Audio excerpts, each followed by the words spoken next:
Hello everyone, welcome to my channel. I am Neha Narang. तो आइए आज की क्लास स्टार्ट करते हैं। आज जो है क्लास 12 HBSC बोर्ड का जो आज एग्ज़ाम हुआ है म्यूज़िक वोकल का, इसका पेपर जो है आज हम सोल्व करने जा रहे हैं। तो आप लोगों से रिक्वेस्ट है, वीडियो को कंप्लीट देखिएगा और चैनल सब्सक्राइब नहीं किया हो तो चैनल को जरूर सब्सक्राइब करें। तो आपको पता है कि जैसा कि एग्ज़ाम जो है आपका 30 मार्क्स का था, इसका सेट जो है हम बी करने जा रहे हैं। सभी सेट में जो क्वेश्चन है वो आपके सेम थे, सिर्फ क्वेश्चन की सीक्वेंस आगे पीछे थी। तो आइए देखते हैं। राग में कम से कम कितने स्वरों का होना आवश्यक है? तो राग में कम से कम 5 स्वरों का होना आवश्यक होता है और अधिक से अधिक 7 स्वरों का होना आवश्यक होता है। वैसे ही आपका जो क्वेश्चन है 11th क्लास के सिलेबस में से क्वेश्चन है ये आपका।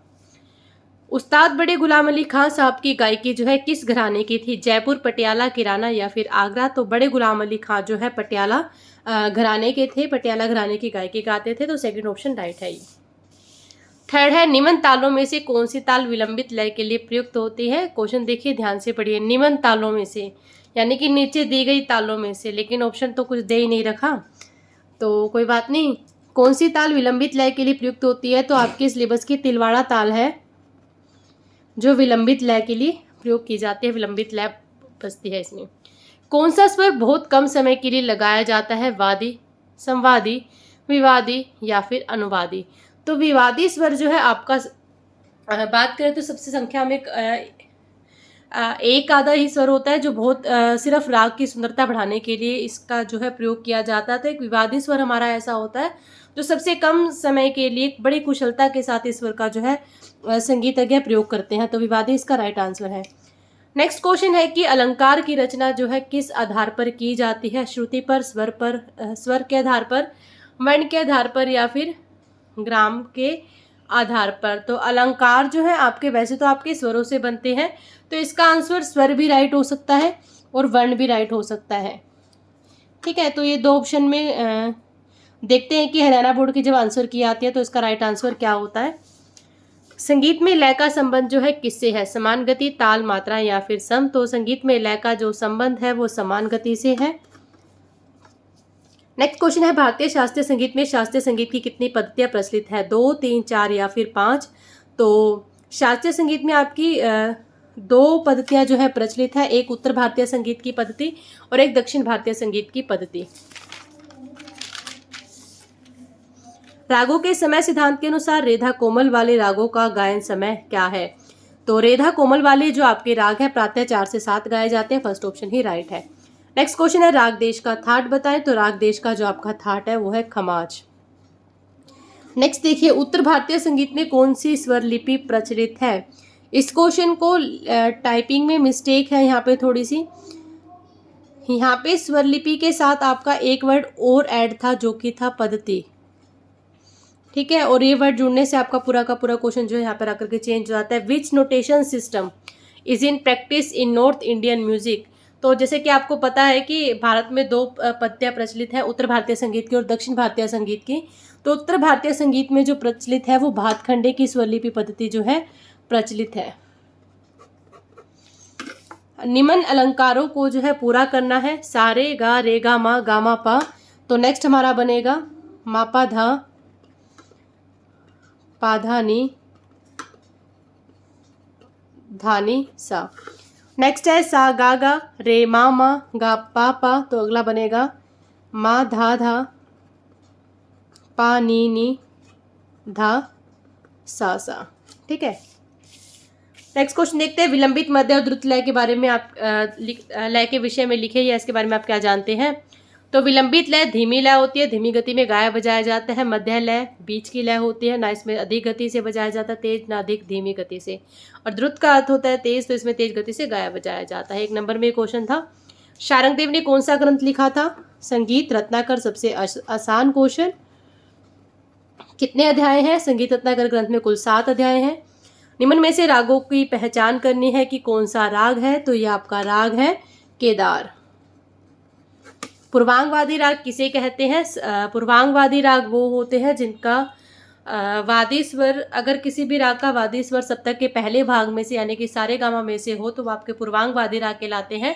और इन रागों को जो है दिन के 12 बजे से लेकर के रात के 12 बजे तक गाया जाता है।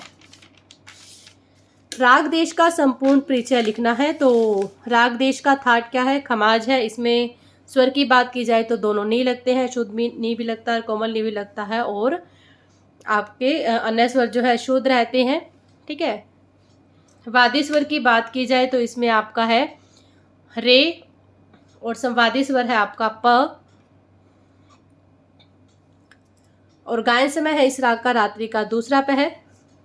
तो इस तरीके से आपको पूरा परिचय लिखना था, प्लस में इसकी आरोह अवरोह पकड़ भी आप लिख सकते हैं। नेक्स्ट है ताल तिलवाड़ा का पूर्ण परिचय देकर इसे ठा, लय और दुगुन लय में लिखिए, मतलब एक गुण और दुगुन दोनों में लिखना है। तो तिलवाड़ा ताल आपकी 16 मात्राओं की ताल है, 4-4 मात्राओं के 4 विभाग हैं।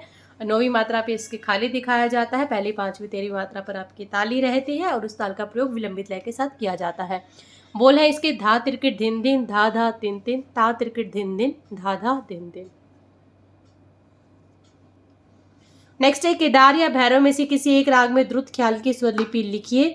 तो आपकी 2 नंबर की ही थी और चॉइस दे रखी थी। सबसे बड़ी बात, तो आप किसी भी राग में स्वर लिपि लिख सकते हैं। पंडित शारंग देव की श्रुति स्वर स्थापना एवं वाद्य वर्गीकरण का जो है वर्णन करना है। और इसके साथ एक और क्वेश्चन था, ऑप्शन में ही दिया हुआ था, आपके चॉइस थी इसमें, बड़े गुलाम अली खान साहब का जीवन चरित्र लिखिए। तो ये आपका क्वेश्चन दोनों ही आसान थे। श्रुति स्वर व्यवस्था के बारे में बता सकते हो, श्रुति स्वर स्थापना कैसे की गई थी, और या फिर आप बड़े गुलाम अली खां के बारे में मुझे बता सकते हैं। नेक्स्ट लास्ट क्वेश्चन हमारा, ये भी आपका 4 नंबर का था। निम्न में से किन्हीं 2 का विवरण देना है, 3 दिए हुए हैं। पूर्वांग, उत्तरांग, थाट राग वर्गीकरण, शुद्ध राग या मिश्रित राग। ठीक है। पूर्वांग उत्तरांग कौन सा होता है? सप्तक का पहला भाग पूर्वांग होता है, सारेगामा आता है जिसमें, सारेगामा पा। और उत्तरांग सप्तक का दूसरा भाग पधा निसा या मपधा निसा। ठीक है। थाट राग वर्गीकरण के बारे में बता सकते थे आप कि थाट राग वर्गीकरण का आविष्कार किसने किया? विष्णु नारायण भातखंडे ने किया। थाटों की संख्या कितनी मानी? इन्होंने 10 मानी। और थाट राग वर्गीकरण का दूसरा नाम क्या था? जनक जन्य पद्धति था। तो ये क्वेश्चन काफी इजी था।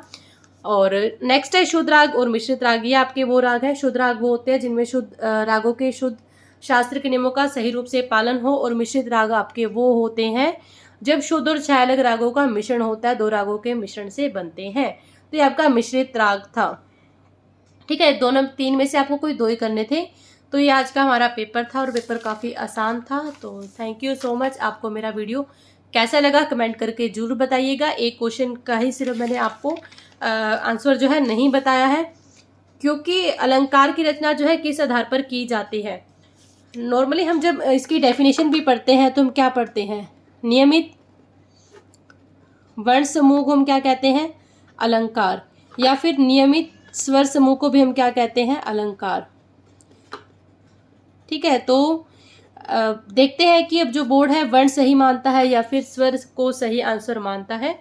तो देखते हैं इसका आंसर जब आएगा, तो मैं डेफिनेटली इसका आंसर जो है कमेंट बॉक्स में जो है लिख दूंगी, वहाँ से आप उसका आंसर जो है चेक कर सकते हैं बाद में। Thank you.